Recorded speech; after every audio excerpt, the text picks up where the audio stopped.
Hello students, good morning and welcome to chemistry concept solid state chapter और last lecture जिसमें हमने unit cell कितनी type के होते हैं, कौन कौन से यूनिट सेल है, वो सारी इंफॉर्मेशन आपको दी गई थी स्टूडेंट्स। उसके बाद का टॉपिक है आज, ऑलरेडी बोर्ड पे मैंने लिखा हुआ है, क्या लिखा है ये, पैकिंग एफिशिएंसी। क्या लिखा है ये, पैकिंग एफिशिएंसी।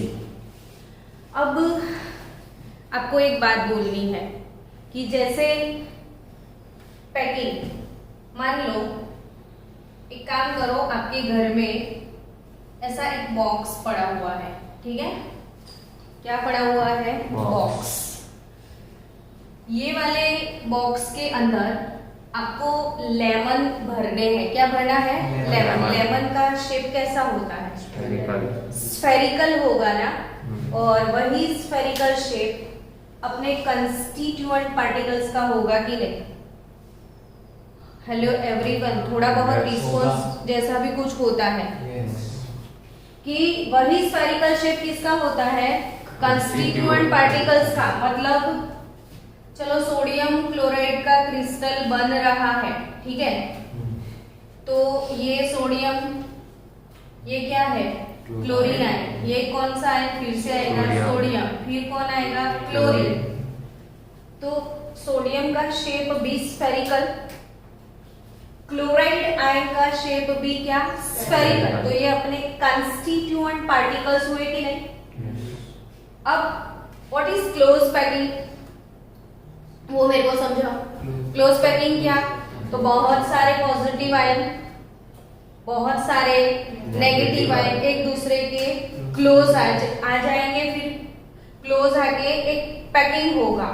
इसे क्या बोलते हैं हम, क्लोज पैकिंग। ये अभी वन डायमेंशनल है, सिर्फ एक रो होगा तो वन डायमेंशनल, उसके बाजू में दूसरा रो बनेगा, ऐसे एटम्स अरेंज होते जाएंगे, आयंस अरेंज होते जाएंगे, कंस्टिट्यूएंट पार्टिकल्स जो भी है वो अरेंज होते जाएंगे। अब ये 2D हो गया, सिर्फ एक लाइन होता है ना, तो वो वन डायमेंशनल, फिर उसके आजू बाजू में भी और आ जाते हैं तो 2 डायमेंशनल। अब 3 कैसे होगा, तो उसके ऊपर भी अरेंजमेंट चालू हो जाएगा, नीचे भी अरेंजमेंट चालू हो जाएगा। एक काम करना, आप लोग इसको है ना घर पे खुद ट्राई करना। देखो स्टूडेंट्स, ये आपके सामने देखो, ये पैकिंग कुछ भी ऐसे बनाया हुआ है, देखो समझो बात को। ये आपको लग रहा है ये स्फीयर, ये स्फीयर, ये स्फीयर, तो ऐसे ही कोई ना कोई शेप से, ज्योमेट्रिकल शेप से ये लोग अरेंज होते हैं। तो ये सारे कौन से शेप वाले हैं, स्फेरिकल। इसको हम क्या बोलेंगे, कंस्टिट्यूएंट पार्टिकल। इसको क्या बोलेंगे, कंस्टिट्यूएंट पार्टिकल। और ये जो कंस्टिट्यूएंट पार्टिकल्स है ना, मे बी वो एटम्स भी हो सकते हैं, वो मॉलिक्यूल्स भी हो सकते हैं, और आयंस भी हो सकते हैं। जो फर्स्ट लेक्चर था उसमें मैंने सिखाया था कि अगर कोई मेटल है तो एटम्स होंगे कंस्टिट्यूएंट पार्टिकल, अगर आइस का क्यूब है तो कंस्टिट्यूएंट पार्टिकल क्या रहेगा, मॉलिक्यूल, और अगर आपके पास आयोनिक सब्सटेंस है तो कंस्टिट्यूएंट पार्टिकल्स क्या होंगे, आयन। यानी कंस्टिट्यूएंट पार्टिकल्स व्हाटएवर, एटम्स और मॉलिक्यूल्स और आयन, कुछ भी, लेकिन वो होंगे तो स्फेरिकल ना, ऐसे। और ऐसे अगर पैकिंग होता है तो इसे हम क्या बोलते हैं, क्लोज पैकिंग। ये 2D है कि 3D है, 3D है, समझ रहे हो। तो ऐसे सोडियम क्लोरीन एक दूसरे के करीब आ जाएंगे और पूरा एक स्ट्रक्चर बनेगा जिसे हम लेटिस बोलते हैं कि नहीं। तो वही लेटिस के अंदर ध्यान से समझो कि इनका शेप कैसा है, स्फेरिकल है। अब ऐसा ही क्लोज पैक ये वाले बॉक्स में आप कर लो। आपको बॉक्स में क्या डालने हैं, लेमन डालने हैं। लेमन का शेप कौन सा है, स्फेरिकल है ना। तो चलो मैंने ऐसे लेमन डाल दिए, तो लेमन अपने आप अरेंज हो जाएंगे अंदर, जैसे उनकी मर्जी, जैसे उनको स्पेस मिलेगा वो लोग अपने आप ऐसे अरेंज हो जाएंगे। Yes or not. अब पूरा आपका बॉक्स लेमन से भर चुका है ना। तो भले आपको लगता है कि आपका बॉक्स लेमन से कंप्लीटली भर चुका है, क्या आपको लगता है अभी भी उसके अंदर स्पेस है? ऐसा क्यों लगता है कि अभी उसके अंदर स्पेस है? चार कंस्टिट्यूएंट के बीच में जो स्पेस, हाँ, ये वाला स्पेस आपको दिख रहा है ना दूर से, ये वाले स्पेस को हम क्या बोलते हैं पता है? वॉइड बोलते हैं। ये वाले स्पेस को क्या बोलते हैं? वॉइड। अब ये पढ़ो आप कि the packing of constituent particles, atoms, molecule, ions may be of any type, but some free space is left out, which is called void. कुछ भी हो, ये आयन हो, ये मॉलिक्यूल हो या फिर एटम हो, लेकिन बीच में थोड़ा फ्री स्पेस होगा और उस फ्री स्पेस को हमें क्या बोलना है? वॉइड। ये क्लोज पैक हुआ कि नहीं? क्लोज पैक में भी वॉइड्स होते हैं या नहीं है ना? तो क्या बच्चों आप बोल सकते हो कि ये जो बॉक्स है वो 100% पैक है, ऐसा बोल सकते हो? No. क्यों? लेमन से भर तो गया पूरा, वाइड स्पेस, तो वाइड स्पेस है, इसीलिए समझ रहे हो इसमें क्या है? वॉइड स्पेस है। और तब भी हम ऐसा नहीं बोल सकते हैं कि ये 100% पैक है। तो कितने परसेंट पैक है फिर वो बताओ मेरे को, वो कितने परसेंट पैक है? 100 तो वो जितना स्पेस उसने कवर किया उतने परसेंट, और वो जितना स्पेस उसने कवर किया उसी स्पेस को हम बोलेंगे पैकिंग एफिशिएंसी। क्या बोलेंगे? Packing efficiency. तो आज का मेन टॉपिक कौन सा है अपना? Packing efficiency. अब फिर से जब भी कुछ हम पढ़ाते हैं तो आपका वही क्वेश्चन होता है कि इसका इम्पोर्टेंस क्या है। तो मेरे सामने 12th वाली स्टूडेंट तो बैठी है, बता दो इसका इम्पोर्टेंस क्या है। तो ये 3 एफिशिएंसी हमें आज पढ़नी है, और जिसमें से कोई भी एक efficiency according to our blueprint of board, हमेशा इसमें से 3 मार्क्स का एक क्वेश्चन आता है। तो आप समझ गए क्या कि ये 3 पैकिंग एफिशिएंसी जो भी है 3-4, इसमें से एक क्वेश्चन बोर्ड के लिए 100% पक्का है। अब इसमें से थोड़े बहुत वेरिएशन ला के पैकिंग एफिशिएंसी के क्वेश्चन जी मेन, जी एडवांस और नीट, यानी ये टॉपिक पूरे चैप्टर का हम इम्पॉर्टेंट टॉपिक कंसीडर कर सकते हैं। प्लस ये कैलकुलेटिव पार्ट है और जिसको अच्छी तरीके से समझना बहुत जरूरी है। इसमें मैथ्स अप्लाई करना है, ठीक है? तो आपको ये वाला जो बॉक्स है जो लेमन से कंप्लीटली भर चुका है, लेकिन फिर भी आपको पता है कि अंदर वॉइड्स है, यानी ये बॉक्स 100% पैक नहीं है। तो अब मुझे ये बताओ बच्चों कि ये वाले बॉक्स का आप पैकिंग एफिशिएंसी कैसे कैलकुलेट करोगे, वो बताओ। ये वाले बॉक्स का पैकिंग एफिशिएंसी आप कैसे कैलकुलेट करोगे? Total volume of box minus void. तो टोटल वॉल्यूम ऑफ बॉक्स, पहले आपको क्या निकालना पड़ेगा? टोटल वॉल्यूम निकालना पड़ेगा। किसका? बॉक्स का निकालना पड़ेगा ना। तो बॉक्स का कैसे निकलेगा? L into B into H से निकलेगा। बॉक्स का वॉल्यूम उसकी लेंथ, ब्रेथ, हाइट से निकलेगा ना। तो समझो कि बॉक्स का वॉल्यूम एल बी एच से निकाल लोगे आप। फिर आपको एक काम करना है, आप बॉक्स को खाली करो, यानी एक लेमन को बाहर निकालो और काउंट कर लो।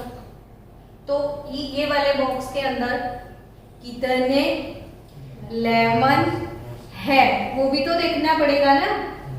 तो बॉक्स के अंदर मान लो आपने कितने लेमन पैक किए थे? 100 लेमन डाल दिए थे।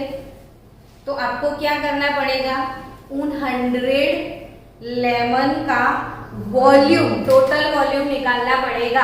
हेलो, मेरे मैथ्स वाले स्टूडेंट, तो आप तो ये बिना मेरे सिखाए कैलकुलेट करना चाहिए ना आपको, तो फिर क्यों ऐसे गुमसुम? आगे का सोच रहा था, थैंक यू। तो अभी आगे का जो सोचा ना तूने, उसमें मुझे ये बता, लेमन का शेप कौन सा है? स्फेरिकल है ना, तो स्फेरिकल शेप का वॉल्यूम कैसे निकलता है? 4/3 वॉल्यूम ऑफ स्फीयर क्या होता है? 4/3 4/3 पाई आर क्यूब। ये मैथ्स वाला नहीं है, बायो वाला बंदा आंसर दे रहा है और तू सो रहा है। तो ये जो स्फीयर है, स्फीयर का वॉल्यूम क्या होगा? 4/3 पाई आर क्यूब। डन? हाँ या ना? Yes. तो what is percentage packing efficiency? तो टोटल वॉल्यूम ऑफ एटम, क्या? टोटल वॉल्यूम ऑफ एटम, यानी total volume of lemon. Total volume of lemon 100 lemon का 100 इंटू क्या रहेगा? 4/3 पाई आर क्यूब रहेगा, अपॉन इसका total volume L B into H रहेगा, into क्या करना है? 100। तो आपको मिल जाएगा पैकिंग एफिशिएंसी। क्लियर सबका? तो कैसे निकालोगे पैकिंग एफिशिएंसी, वो मेरे को बताओ। चलो आपको क्या करना है, आपको पैकिंग एफिशिएंसी कैलकुलेट करने के लिए? Number of atoms into volume. Yes, आपको अंदर जो पैक किया गया है उसका टोटल वॉल्यूम लेना है, यानी total volume of atom upon क्या? Total volume of box into 100। तो पैकिंग एफिशिएंसी का क्या डेफिनेशन लिखा है कि the percentage of total space, the percentage of total space volume occupied by particle, the percentage of total space volume, ये जितना space volume ये पार्टिकल से ऑक्यूपाई हो चुका है उसके परसेंटेज को हम क्या बोलते हैं? Packing efficiency. तो अब आप कितने यूनिट सेल आगे पढ़ चुके हो, वो मेरे को बताओ ना। 4 यूनिट सेल पढ़ चुके हो। इसमें सबसे पहले हमने कौन सा यूनिट सेल पढ़ाया गया था? Primitive unit cell. कौन सा पढ़ाया गया था? Primitive unit cell. Primitive unit cell को हम क्या बोलते थे? Simple cube. Simple cube. क्या बोलते थे? Simple cube. अब सिंपल क्यूब उसकी पैकिंग एफिशिएंसी, सिंपल क्यूब यानी प्रिमिटिव यूनिट सेल, उसकी पैकिंग एफिशिएंसी कैसे कैलकुलेट करते हैं वो सीखना है। और ये जो टॉपिक हम सीखेंगे ना, इसमें बहुत सारे रिलेशंस एस्टैब्लिश होने वाले हैं और उसी पे सारे एमसीक्यू होंगे। तो कब से आप सोच रहे थे कि मैडम इसमें कैसे कैसे एमसीक्यू आएंगे, तो अब एमसीक्यू स्टार्ट्स नाउ। यहीं से सारे एमसीक्यू, सिर्फ 3-4 रिलेशन प्रिपेयर कर लिए, सब कुछ प्रिपेयर। अगर इस चैप्टर में से कोई भी क्वेश्चन आए और आपके मार्क्स चले जाए तो आप बुद्धू हो, समझे? बहुत इजी गोइंग है, यानी 100% पक्का इसका क्वेश्चन आप कॉम्पिटिटिव लेवल पे कवर कर सकते हो। तो इस पे हमेशा ट्राई करो। चलो सिंपल क्यूब। अब मेरे को ये बताओ कि सिंपल क्यूब कैसा होगा? 8 कॉर्नर्स। तो 8 कॉर्नर तो होंगे। 6 फेस।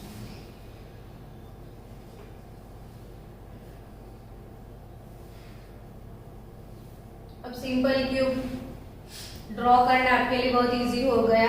कब से आप ये ड्रॉ किए जा रहे हो और पूरे चैप्टर में आपको ड्राइंग ड्राइंग ड्राइंग।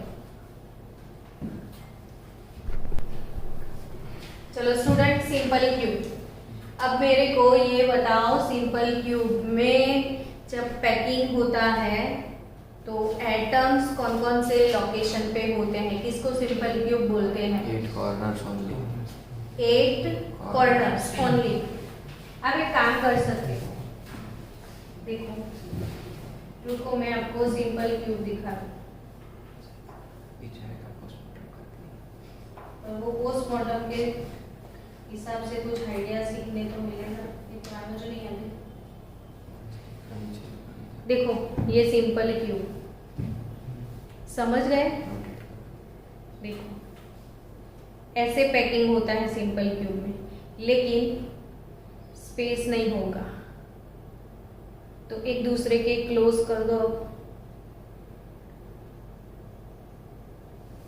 समझ गए? अब ये 3D समझे? आप नीचे 4 होंगे, ऊपर 4 होंगे, 4 कॉर्नर पे सिर्फ 4 है और कहीं पे भी नहीं है। बीच में अगर होगा फेस के सेंटर में, पहले जो बनाया था ना स्ट्रक्चर वो FCC था, तो इधर होगा तो FCC हो जाएगा। लेकिन ऐसे ही सिर्फ देखो स्टूडेंट्स, ये अच्छे से दिख रहा है इसमें, कहीं से भी देखो दिख रहा है ना आपको? तो ये टोटल नंबर ऑफ एटम 8 है ना, तो ये सिंपल क्यूब है। अब सिंपल क्यूब में भी देखो आपको स्पेस तो दिखेगी ना बीच में, ये वॉइड है, ये भी वॉइड है, ये भी वॉइड है, वॉइड्स है इसमें। तो यानी इसका मतलब ये अगर ऐसे अरेंज होगा कोई एटम या कोई भी कंपोनेंट की अरेंजमेंट ये वाली है, तो उसमें फ्री स्पेस होगा कि नहीं, तो वो कितने % पैक होता है वो हमें कैलकुलेट करना है, जिसे हम क्या बोलने वाले हैं? Packing efficiency. तो हम किसकी पैकिंग एफिशिएंसी ढूंढ रहे हैं? सिंपल क्यूब की। तो अब सिंपल क्यूब में ये एज हो गया, एज हो गया, और एज के ऊपर कितने एटम दिख रहे हैं आपको? देखो 2 ही ना, सिर्फ 2 एटम है, 1 और 2। तो ऐसे ही हम ये वाली एज बनाए, देखो ये वाली एज लेंथ को, लेंथ ऑफ एज हम A लेते हैं। एज लेंथ को क्या बोलना है? A। अब ये वाला जो एज है, ये एज लेंथ A है ना, अब उस पे कितने एटम है वो बताओ? कोई भी एक एज के ऊपर कितने एटम है? सिर्फ 2 ही मिलेंगे ना आपको, पर पूरा एज बन जाएगा। तो मान लो एक एटम ये और एक ये, हो गए 2 एटम। तो ये जो एज लेंथ बना A, तो ये एक स्फीयर का रेडियस नहीं हो गया, और ये भी क्या हो गया? इसका रेडियस हो गया। Yes or not? Yes. तो what is edge length A here? तो it is 2R. Twice R। Clear सबको? अब ये एक एज लेंथ, R क्या है? रेडियस। और एज लेंथ और रेडियस दोनों के बीच का जो रिलेशन है वो सिंपल क्यूब का है, अलग होगा। बॉडी सेंटर्ड का अलग होगा, FCC का अलग होगा, और उसी से सारे MCQ होंगे। तो अभी के लिए सिर्फ आपको तो इतना ही याद रखना है कि अगर ये कौन सा क्यूब है? Simple cube. तो A इज इक्वल टू क्या हो जाएगा? Twice R। A is equal to क्या होगा? Twice R। चलो डन। अब दूसरा काम है आपको कि number of atoms per unit cell आपको निकालने हैं। तो number of atoms per unit cell आपको कितने मिलने वाले हैं इसमें, ये बताओ। Number of atom per unit cell कैसे 1 मिलेगा वो भी सिखा दो। 8 कॉर्नर्स है, तो 8 कॉर्नर्स पे होते हैं ना एटम। अब कॉर्नर वाले हिस्से से हमारे शेयरिंग में तो भाई पाव भाजी का नींबू ही आता है, तो कुल मिला के हमें सिर्फ 1 एटम मिलेगा। चलो आपको क्या निकालना है? Percentage packing efficiency. फॉर्मूला बताओ। Volume of atom upon total volume of cube, यानी यूनिट सेल इंटू क्या 100 100। तो volume of atom upon total volume of unit cell into 100। तो वॉल्यूम ऑफ एटम, एटम तो अपना स्फेरिकल है ना, पर यूनिट सेल हमारे पास कितने एटम हैं? 1 सिर्फ 1। तो 4/3 pi R cube upon L cube volume of unit cell L cube, L into B into H. लेकिन जितनी भी एजीज है equal क्यूब में तो हमने सीखा था ना, क्यूब सिस्टम में a is equal to B is equal to C होता है। तो a इंटू बी मतलब l into B into H, तो a into A into A, A cube a cube हो जाएगा इंटू क्या 100 100। अब बच्चों a क्या है? twice R twice R. तो 4/3 8R cube pi R cube upon क्या 8R 8r क्यूब इंटू क्या 100। तो r क्यूब गॉन, yes क्या 4 2 4 2 8 हो गए। 250 तो ये क्या? 200 को काटेगा ना 50 अरे वो 100 को क्यों काटना है, अभी छोड़ो इसको। तो ये क्या बचा पाई, 3 बचा ये पाई बचा, 3 नीचे आ गया, 3 इंटू 2 6 इंटू 100। अब आपको ये वाला पोर्शन भी याद रखना है, 5/6 पाई/6 इंटू 100। तो कई बार क्वेश्चन आता है कि what is the packing efficiency of simple cube, और ऑप्शन में क्या रहेगा पाई/6। आया समझ में? अब पाई का वैल्यू कितना 3.14 3.14 डिवाइडेड बाय 6 करो और फिर 100 करो तो आपको परसेंटेज मिल जाएंगे। 52.36 तो कितने परसेंटेज पैकिंग एफिशिएंसी है सिंपल क्यूब की? 52.36 परसेंटेज। इसका अप्रॉक्स नहीं लिख सकते।